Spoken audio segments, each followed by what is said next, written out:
नमस्ते, सदावत्सले मातृभूमि, जय हिंद दोस्तों। दिन भर क्या रहा स्पेस डिफेंस और इंटरनेशनल गलियारे से इस वीडियो में एक करके जान लेते हैं। दोस्तों पहली अपडेट की बात करते हैं तो वो भारत के अंतरिक्ष निगरानी प्रणाली को लेकर आ रही है।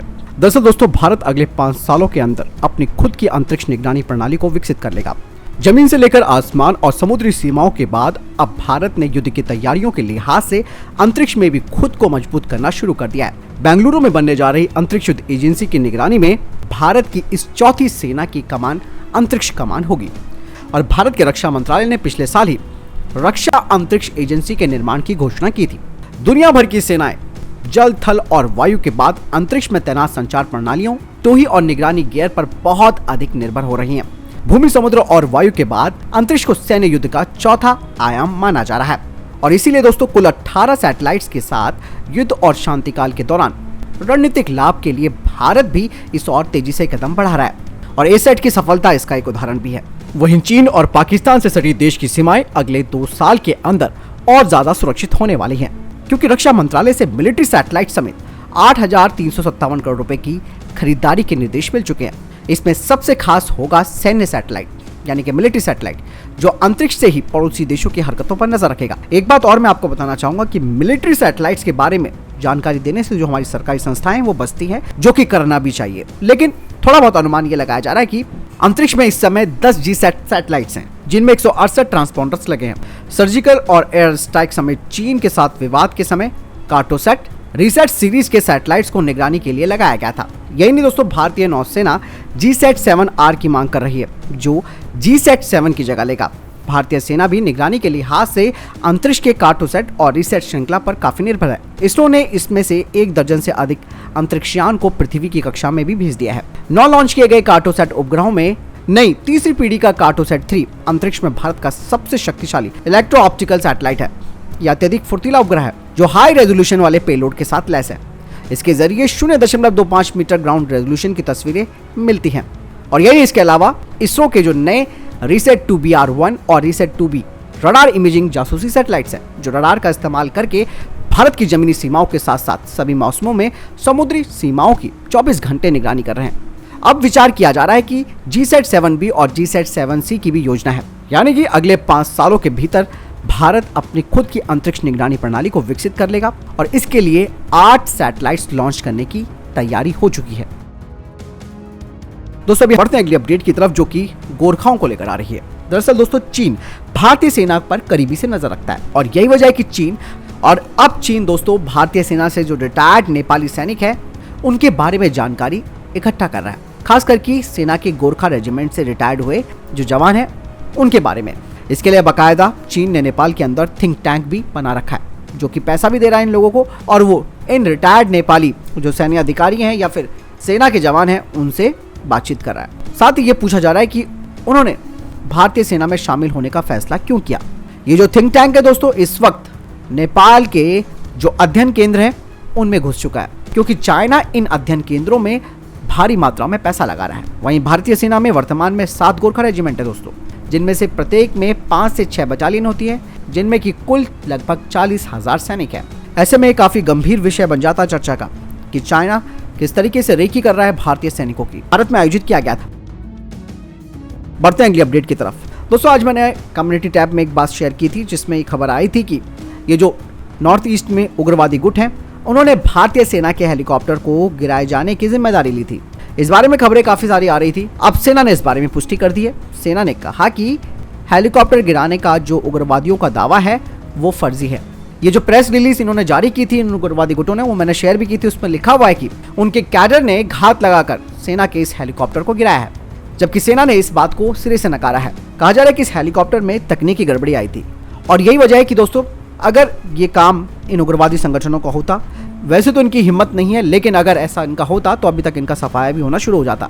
बाकायदा वर्तमान में तीनों आर्म फोर्सेस ने अपने एडवांस लाइट हेलीकॉप्टर्स की जो 300 यूनिट्स हैं उनकी फिर से तकनीकी जांच करानी शुरू कर दी है। बढ़ते हैं अगली अपडेट की तरफ, जो कि भारत पाकिस्तान सीमा को लेकर आ रही है। दोस्तों भारतीय सेना ने LOC पर पाकिस्तानी ड्रोनों से निपटने के लिए एक पुख्ता तैयारी शुरू की है। अब कहा जा रहा है कि पाकिस्तान की इस साजिश से निपटने के लिए सेना ने सीमा पर एक्वा जैमर और मल्टी शॉटगन तैनात कर दिए हैं। सीमा पर तैनात ये एक्वा जैमर पाकिस्तान से भेजे गए ड्रोनों को न केवल 4900 मीटर की दूरी पर डिटेक्ट कर लेता है, बल्कि उसे जाम करने की क्षमता भी इसके जैमर में है। अगर पाकिस्तान भारतीय सीमा पर ड्रोन भेजने की हिमाकत करता है तो सीमा पर तैनात एक्वा जैमर हवा से ही इसे जाम कर सकता है। पाकिस्तानी ड्रोन को जाम करने के बाद एक्वा जैमर के पास ही लगा मल्टी शॉट गन प्लेटफॉर्म को ड्रोन का पता लग जाता है, जिसके बाद इस प्लेटफॉर्म से लगातार एक साथ वो भी 9 राउंड फायर उस ड्रोन पर किए जाते हैं। बढ़ते हैं अगले अपडेट की तरफ। दोस्तों अभी हाल ही में मैंने आपको डिफेंस अपडेट में बताया था कि भारत डायनेमिक्स लिमिटेड ने फ्रांस की फर्म डैसॉल्ट एविएशन के साथ एक एग्रीमेंट पर साइन किया, जिसके तहत BDL के द्वारा बनाए गए एयर टू एयर जो मिसाइलें हैं उन्हें राफेल एयरक्राफ्ट पर लगाया जाएगा। ऐसे में अब अमेरिकी फर्म बोइंग ने भी कह दिया है कि वो अपने FA-18 जो एयरक्राफ्ट है उसमें सबसे घातक हथियार लगाकर भारत को देगा, जिसमें कि भारत भी उनके इस एयरक्राफ्ट में अपने Astra air to air missile और स्मार्ट एंटी एयरफील्ड वेपन और मीडियम रेंज की एंटी शिप मिसाइलों को लगा सकता है।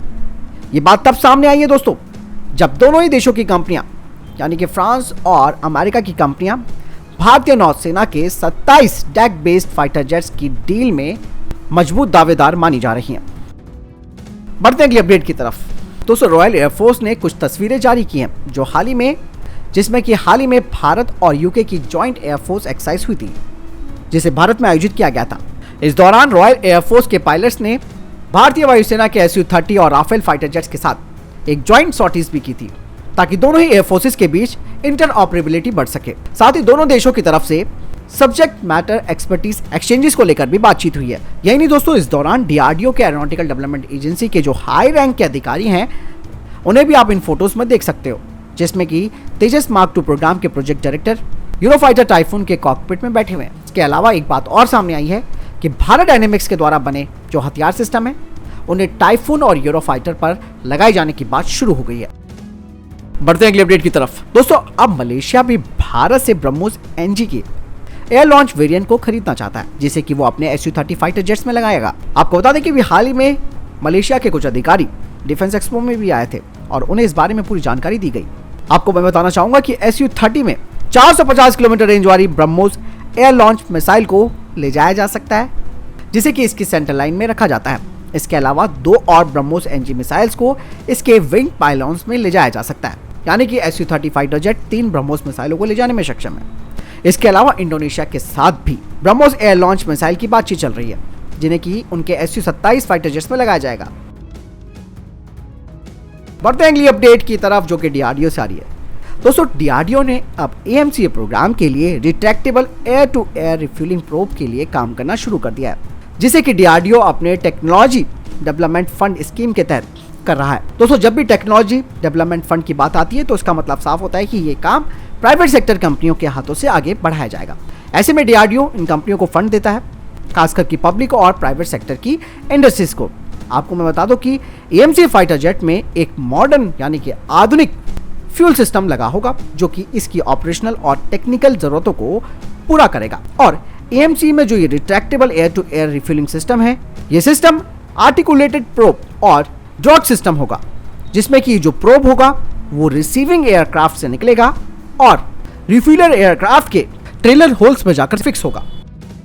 बढ़ते हैं अगले अपडेट की तरफ जो कि भारतीय नौसेना को लेकर आ रही है। दोस्तों भारतीय नौसेना ने एक बात कंफर्म की है कि वे 45 स्टोबार वेरिएंट खरीदेगी TEDBF एयरक्राफ्ट के अपने एयरक्राफ्ट कैरियर के लिए, वो भी 2031 से।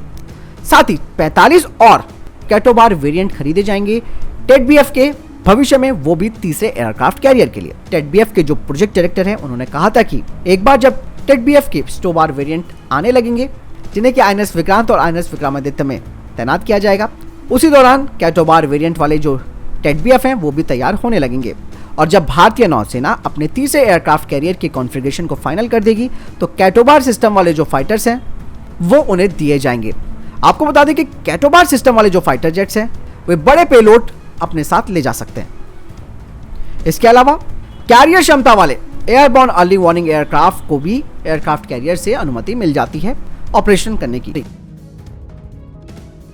बढ़ते हैं अगले अपडेट की तरफ। दोस्तों भारतीय सेना अब 750 छोटे रिमोटली पायलटेड एरियल व्हीकल को खरीदने जा रही है अपने एलिट पैरा स्पेशल फोर्सेस के लिए, जिन्हें की इमरजेंसी खरीद के तहत वो भी फास्ट ट्रैक के माध्यम से बाय इंडियन कैटेगरी के तहत खरीदा जाएगा। और ये वर्टिकल टेक ऑफ और लैंडिंग मैन पोर्टेबल यूएवीज होंगे। इनका वजन 2 किलोग्राम से कम होगा।